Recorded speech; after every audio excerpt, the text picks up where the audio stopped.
السلام علیکم ورحمۃ اللہ وبرکاتہ۔ الحمدللہ رب العالمین والصلاة والسلام علی اشرف الانبیاء والمرسلین نبینا محمد وعلی آلہ وصحبہ اجمعین، اما بعد، اعوذ باللہ من الشیطان الرجیم، بسم اللہ الرحمن الرحیم۔ قال اللہ تبارک و تعالی فی قرآن المجید: لقد کان لکم فی رسول اللہ اسوۃ حسنہ رب اشرح لی صدری ویسر لی امری واحلل عقدۃ من لسانی یفقہوا قولی رب زدنی علما۔ میرے عزیز دوستوں اور بھائیوں اور میری اسلامی خواتین و حضرات، اللہ تبارک و تعالیٰ کی توفیق سے میں جس ٹاپک پر بات کرنے کی کوشش کر رہا ہوں وہ ٹاپک ہے نفلی روزہ رکھنے کا کیا ثواب ہے۔ اسی طرح سے نفلی روزہ آپ صلی اللہ علیہ وسلم کس کس دن کو رکھا کرتے تھے اور کس کس دن کو رکھنے کی تعلیم آپ صلی اللہ علیہ وسلم نے اپنے ماننے والے لوگوں کو دی ہے۔ اسی طرح سے ہم اس میں یہ بھی بات بتائیں گے کہ نفلی روزے کی نیت کس وقت تک کی جا سکتی ہے، اور نفلی روزے کو دن کے کسی بھی حصے میں اگر توڑا جائے تو کیا اس کا گناہ ہوگا، کیا اس کی قضا دینی پڑے گی۔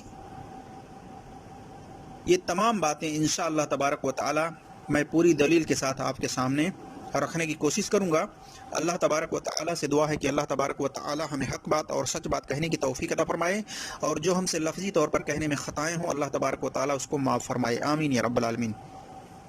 میرے جس دوستوں اور بھائیوں اور میری اسلامی خواتین و حضرات، اللہ تبارک و تعالی نے اپنے نبی، اپنے رسول محمد رسول اللہ صلی اللہ علیہ وسلم کو تمام لوگوں کے لیے آئیڈیل اور بہترین نمونہ بنا کر کے بھیجا ہے۔ آپ صلی اللہ علیہ وسلم کی زندگی ہمارے لیے بہترین رول ماڈل ہے، بہترین آئیڈیل ہے، بہترین نمونہ ہے۔ ہمیں چاہیے کہ ہم آپ صلی اللہ علیہ وسلم کے زندگی کے طور طریقے کو سیکھیں اور ان طریقوں کے مطابق نیک عمل کرنے کی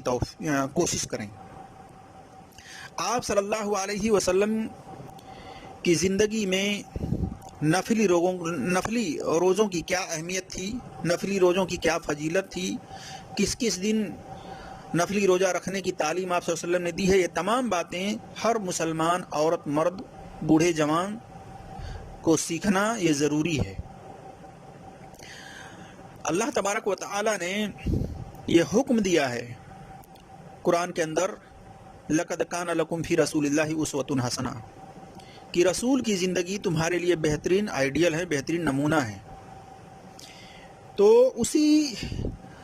میں سے آپ صلی اللہ علیہ وسلم کی زندگی میں یہ بھی دیکھا جاتا ہے کہ آپ صلی اللہ علیہ وسلم نفلی روزوں کا بڑا اہتمام کیا کرتے تھے،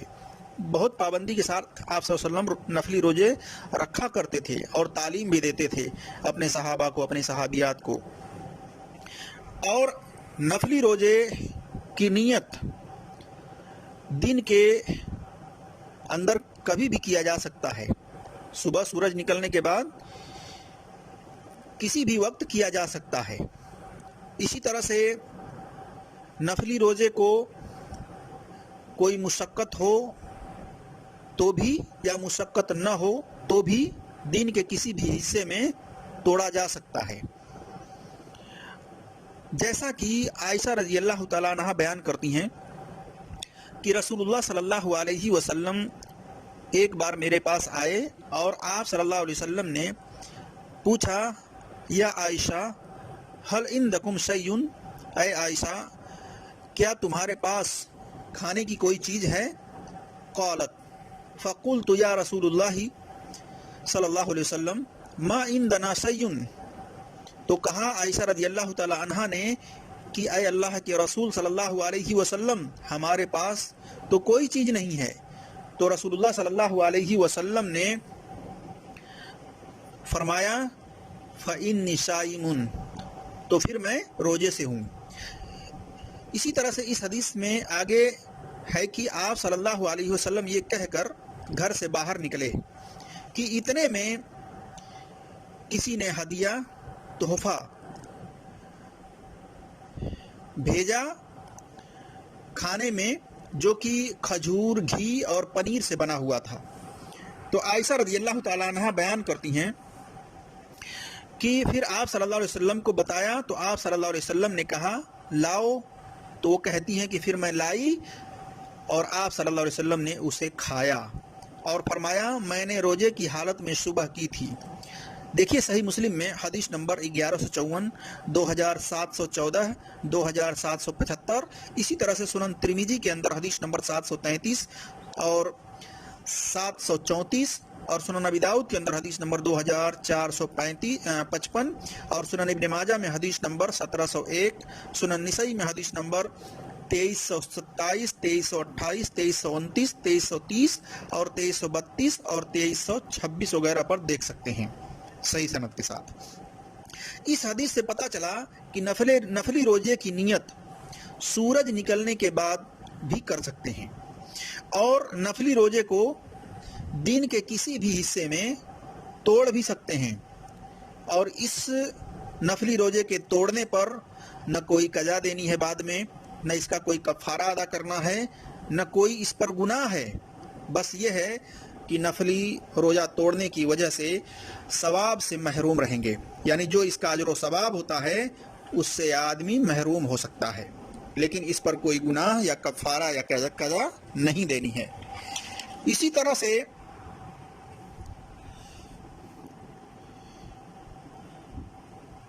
آپ صلی اللہ علیہ وسلم، جیسا کہ عائشہ رضی اللہ تعالیٰ عنہ بیان کرتی ہیں اور بھی دیگر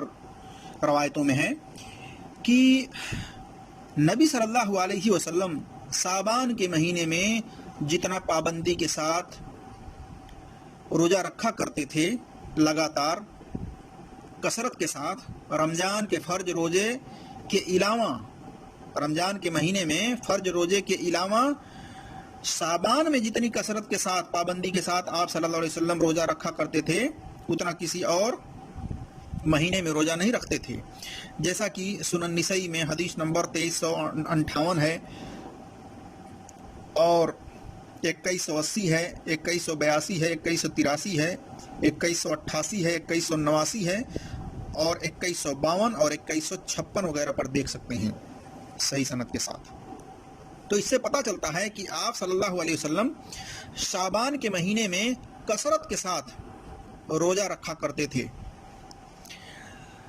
اسی طرح سے مہینے کے 3 روزے رکھنے کی آپ صلی اللہ علیہ وسلم نے تعلیم دی ہے، جس کو سوم دہر کہا جاتا ہے۔ ابو قتادہ رضی اللہ تعالیٰ عنہ کہتے ہیں کہ رسول اللہ صلی اللہ علیہ وسلم نے فرمایا صوم 30 من کل شہر ورمضان الا رمضان صوم دہر، ایک رمضان سے دوسرے رمضان کے درمیان یعنی عرصہ میں ہر ماہ 3 دن یعنی ایام بید کے روزے رکھنا سال بھر روزے رکھنے کے برابر ہے، یعنی گویا کہ وہ ہمیشہ روزہ رہا ہے۔ یہ حدیث لمبی ہے، اس کو آپ دیکھ سکتے ہیں، اور ہر مہینے میں کسی بھی دن 3 روزہ رکھ سکتے ہیں۔ یہ نہیں کہ آپ صرف 13، 14، 15 کو رکھیں، بلکہ ہر مہینے کے اندر 3 روزے کسی بھی دن رکھ سکتے ہیں، لیکن جمعہ چھوڑ کر کے، شنیوار چھوڑ کر کے رکھنا ہے تو آپ کنٹینیو رکھیں، جمعرات، جمعہ، سنیچر، ورنہ صرف خاص کر کے جمعہ کا دن روزہ رکھنا یا شنیوار کا روزہ رکھنا یہ منع ہے۔ جیسا کہ سنن ترمذی کے اندر حدیث نمبر 743 پر دیکھ سکتے ہیں، سنن ابی داؤد میں حدیث نمبر 2420 پر دیکھ سکتے ہیں، اور صحیح بخاری میں حدیث نمبر 1985، 1986 پر دیکھ سکتے ہیں۔ اسی طرح سے صحیح مسلم میں حدیث نمبر 1160 اور 2744 اور 1162، 2746، 2774، اسی طرح سے 2747، 1144 اور 2684 اور 2683 پر دیکھ سکتے ہیں۔ تو اس حدیث سے پتہ چلا کہ ہر مہینے کے 3 روزے آدمی اگر رکھنا چاہے تو رکھ سکتا ہے، کیونکہ آپ صلی اللہ علیہ وسلم نے اس کی تعلیم دی ہے کہ جو چاہے مہینے کے 3 روزے رکھ لے۔ اور اس کی فضیلت آپ صلی اللہ علیہ وسلم نے یہ بتلائی کہ جس نے مہینے کے 3 روزے رکھے، ایام بیض کے روزے اس کو کہتے ہیں، گویا کہ اس نے پورا سال روزہ رہا۔ اسی طرح سے رمضان کے بعد سوال کے 6 روزے کی بھی یہی فضیلت ہے، جیسا کہ ابو ایوب انصاری رضی اللہ تعالیٰ عنہ بیان کرتے ہیں کہ رسول اللہ صلی اللہ علیہ وسلم نے فرمایا، من صام رمضان ثم اتبعہ 6 من سوال کان کصیام الدہر، جس نے رمضان کے روزے رکھے پھر اس کے بعد سوال کے 6 روزے رکھے تو یہ اس کے سال بھر کے روزوں کا ثواب ملتا ہے،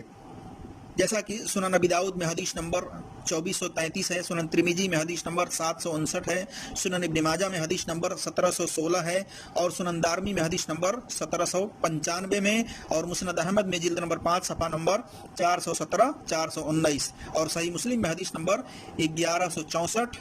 2758 وغیرہ میں دیکھ سکتے ہیں۔ اور یہ سوال کے 6 روزوں کے بارے میں کچھ لوگ مکروہ کہتے ہیں کہ امام ابو حنیفہ رحمۃ اللہ علیہ کے نزدیک یہ مکروہ ہے، حالانکہ یہ سند کے اعتبار سے صحیح نہیں ہے، بلکہ ان کا یہ کہنا باطل ہے، اور یہ صحیح حدیث سے ثابت ہے۔ لہٰذا جو رکھنا چاہے سوال کے 6 روزے رکھ سکتا ہے، اور اس کی فضیلت یہ بتلائی ہے آپ صلی اللہ علیہ وسلم نے کہ گویا کہ اس نے پورے سال کے روزے رکھے۔ اسی طرح سے ایک روزہ رکھنے سے جہنم کی آگ سے 70 سال کی مسافت کی دوری تک اللہ تبارک و تعالیٰ اس شخص کو دور کر دیتا ہے، جیسا کہ ابو سعید خدری رضی اللہ تعالیٰ عنہ بیان کرتے ہیں کہ نبی صلی اللہ علیہ وسلم نے فرمایا، من صام یوما فی سبیل اللہ بعد اللہ وجہہ عن النار 70 خریفا، کہ جس نے اللہ کی راہ میں یعنی جہاد کرتے ہوئے ایک دن بھی روزہ رکھا، اللہ تبارک و تعالیٰ اسے جہنم سے 70 سال کی مسافت کی دوری تک اسے دور کر دے گا۔ دیکھیے صحیح بخاری میں حدیث نمبر 2840، صحیح مسلم میں حدیث نمبر 1153، 2713، 2711، اسی طرح سے سنن ترمذی میں حدیث نمبر 1623، سنن ابن ماجہ میں حدیث نمبر 1717، اور سنن نسائی کے اندر حدیث نمبر 2247، 2249، 2250، 2251، 2252، 2253، 2254، 2255 وغیرہ پر دیکھ سکتے ہیں صحیح سند سے۔ تو اس حدیث سے بھی پتہ چلا کہ جو اللہ کی راہ میں جہاد کرتے ہوئے ایک دن کا بھی روزہ اگر رکھا تو اللہ تبارک و تعالیٰ اس شخص کو 70 سال کی مسافت کی دوری تک اس کو جہنم کی آگ سے دور کر دیتا ہے۔ اسی طرح سے یوم عرفہ کے روزے کی فضیلت، یوم عرفہ کے روزے 1 سال گزرے ہوئے گناہوں کا کفارہ ہے، اور یوم عاشورہ کے روزے کا بھی یہی فائدہ ہے، 1 سال کے گزرے ہوئے گناہوں کا کفارہ، جیسا کہ صحیح مسلم میں حدیث نمبر 1162، 2747 پر دیکھ سکتے ہیں۔ تو یوم عرفہ 9ویں تاریخ، جس دن عرفہ کے میدان میں لوگ جمع ہوتے ہیں، حاجی حضرات کو چھوڑ کر کے باقی جو لوگ ہیں اپنے اپنے ملکوں میں جو لوگ جہاں ہیں وہ یوم عرفہ کا روزہ رکھیں۔ اس دن روزہ رکھنے کی فضیلت یہ آپ صلی اللہ علیہ وسلم نے بتلائی ہے کہ اس کی فضیلت یہ ہے کہ 1 سال کے گزرے ہوئے گناہوں کا کفارہ ہوتا ہے، اس کے 1 سال کے گناہ کو مٹا دیا جاتا ہے، معاف کر دیا جاتا ہے۔ لہٰذا اگر کوئی یوم عرفہ 9ویں تاریخ کا روزہ اگر رکھنا چاہے 9ویں ذی الحجہ کا، تو وہ رکھ کر کے اس اجر و ثواب کا مستحق ہو سکتا ہے۔ اسی طرح سے وصال یعنی 24 گھنٹے کا روزہ رکھنا منع ہے۔ اس میں کیا ہوتا ہے، صیام وصال میں کہ آدمی کنٹینیو روزہ رکھتا ہے، سحری نہیں کرتا، صرف افطار کرتا ہے، اس کے بعد کنٹینیو روزہ رکھتا ہے۔ افطار کے وقت بس شام کو وہ افطار کرتا ہے سورج ڈوبنے کے بعد، اس کے بعد وہ سحری نہیں کرتا، کھانا نہیں کھاتا. تو یہ 24 گھنٹے کا روزہ رکھنا آپ صلی اللہ علیہ وسلم نے منع کیا ہے. ہاں، آپ صلی اللہ علیہ وسلم وصال کا روزہ رکھا کرتے تھے، لیکن صحابہ کو آپ صلی اللہ علیہ وسلم منع کرتے تھے. اس لیے آپ صلی اللہ علیہ وسلم منع کرتے تھے کہ تم کمزور ہو، تم ہماری طرح نہیں ہو، کیونکہ اللہ تبارک و تعالیٰ آپ صلی اللہ علیہ وسلم کو اس روزے میں، رات میں آپ صلی اللہ علیہ وسلم کو اللہ تبارک و تعالیٰ کھلاتا پلاتا تھا. دن کو آپ صلی اللہ علیہ وسلم روزہ رکھتے تھے، لیکن رات میں سحری کے وقت آپ صلی اللہ علیہ وسلم کو اللہ تبارک و تعالیٰ کھلاتا پلاتا تھا. اس لیے آپ صلی اللہ علیہ وسلم صحابہ کو منع کرتے تھے کہ تم وصال کا روزہ مت رکھو. اس لیے وہ وصال کا روزہ نہیں رکھتے تھے، اور وصال کا روزہ رکھنا نہیں چاہیے کیونکہ آپ صلی اللہ علیہ وسلم نے منع کیا ہے. ہاں، جو طاقت رکھتا ہو وہ چاہے کہ ایک دن روزہ رکھے اور ایک دن افطار کرے، یعنی ایک دن چھوڑ کر کے ایک دن کا روزہ رکھے، جیسا کہ آگے باتیں آئیں گی. تو وصال کا روزہ رکھنے سے آپ صلی اللہ علیہ وسلم نے منع کیا ہے، جیسا کہ صحیح مسلم میں حدیث نمبر 1102 ہے، اور صحیح بخاری میں حدیث نمبر 1962 ہے. اور اکثر و بیشتر بہت ساری عورتیں بھی اس طرح کی کوئی ہیں جو کہ لگاتار روزہ رکھتی ہیں، کانٹینیو روزہ رکھتی ہیں، ایک دن بیچ میں گیپ نہیں کرتی ہیں، روزے کو نہیں توڑتی ہیں بلکہ کانٹینیو روزہ رکھتی ہیں بلا ناگا. تو ایسے روزہ رکھنے سے آپ صلی اللہ علیہ وسلم نے ناپسند کیا ہے، منع کیا ہے. جیسا کہ آپ صلی اللہ علیہ وسلم سے پوچھا گیا کہ صیام دہر یعنی جو ہمیشہ روزہ رکھتا ہے اس کے بارے میں کیا حکم ہے، تو آپ صلی اللہ علیہ وسلم نے فرمایا لا شام ولا افطرا. اس شخص نے نہ روزہ رکھا نہ افطار کیا، یعنی ایسا شخص سنت کی مخالفت کرتا ہے. اس طرح کی عمل پر آپ صلی اللہ علیہ وسلم نے ناراضگی کا اظہار کیا ہے، لہذا اس طرح کی روزے نہیں رکھنے چاہیے. اسی طرح سے روزہ طاقت ہو تو 2 دن روزہ رکھو، 1 دن افطار کرو، یا 1 دن روزہ رکھو 1 دن افطار کرو، جیسا کہ داؤد علیہ السلام کی طرح کہ داؤد علیہ السلام 1 دن کا روزہ رکھتے تھے اور 1 دن افطار کرتے تھے. دیکھیے صحیح مسلم میں حدیث نمبر 1162، 2747، سنن نسائی میں حدیث نمبر 2385، سنن ترمذی میں حدیث نمبر 767، اور سنن ابن ماجہ کے اندر حدیث نمبر 1713 وغیرہ پر ہے. تو جس کو اگر روزہ رکھنے کی زیادہ چاہت ہے، خواہش ہے، چاہے عورت ہوں چاہے مرد ہوں، اگر ان کے اندر طاقت ہے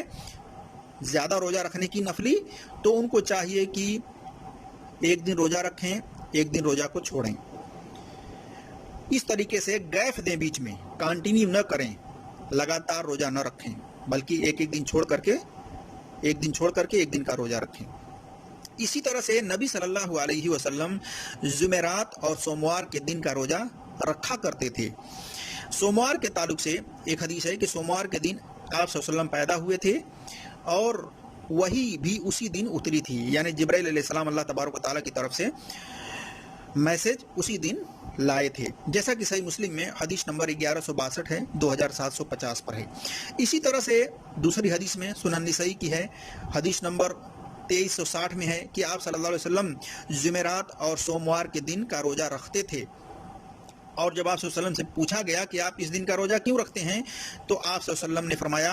کہ بندوں کے اعمال ان دنوں اللہ تبارک و تعالیٰ کی بارگاہ میں پیش کیے جاتے ہیں، اور میں چاہتا ہوں کہ جب میرے اعمال اس دن اللہ کی بارگاہ میں پیش کیے جائیں تو میں اس دن روزے سے رہوں، جیسا کہ سنن دارمی میں حدیث نمبر 1791 پر ہے، سنن نسائی میں حدیث نمبر 2365 ہے، اور صحیح مسلم میں حدیث نمبر 2723 وغیرہ پر ہے. تو ان حدیثوں سے پتہ چلا کہ اللہ تبارک و تعالیٰ کی بارگاہ میں بندوں کے اعمال، چاہے عورت ہوں چاہے مرد ہوں کوئی بھی ہو، ہر بندے کا جو اعمال نامہ فرشتے رجسٹر میں نوٹ کرتے ہیں، لکھتے ہیں، اس کو سوموار کے دن اور جمعرات کے دن اللہ تبارک و تعالیٰ کی بارگاہ میں پیش کرتے ہیں. ویسے تو ہر صبح اور شام ہر دن فرشتے بندوں کے اعمال اللہ تبارک و تعالیٰ کے بارگاہ میں پیش کرتے ہیں، لیکن سوموار کے دن اور جمعرات کے دن بھی فرشتے بندوں کے اعمال نامہ رجسٹر میں نوٹ کر کے اللہ تبارک و تعالیٰ کی بارگاہ میں پیش کرتے ہیں. تو میرے عزیز دوستوں اور بھائیوں اور میری اسلامی خواتین و حضرات، نوافل روزے رکھنے کے بارے میں آپ صلی اللہ علیہ وسلم نے یہ فضیلت بتلائی ہے کہ جو نوافل روزے مہینے میں 3 رکھ لے، یا اسی طریقے سے سوال میں رمضان کے بعد جو سوال کا مہینہ آتا ہے 6 روزے رکھ لے، وقفے سے رکھ لے یا کنٹینیو رکھ لے۔ اسی طرح سے آپ صلی اللہ علیہ وسلم نے یہ تعلیم دی ہے کہ یوم عرفہ 9 ذی الحجہ کا روزہ رکھ لے۔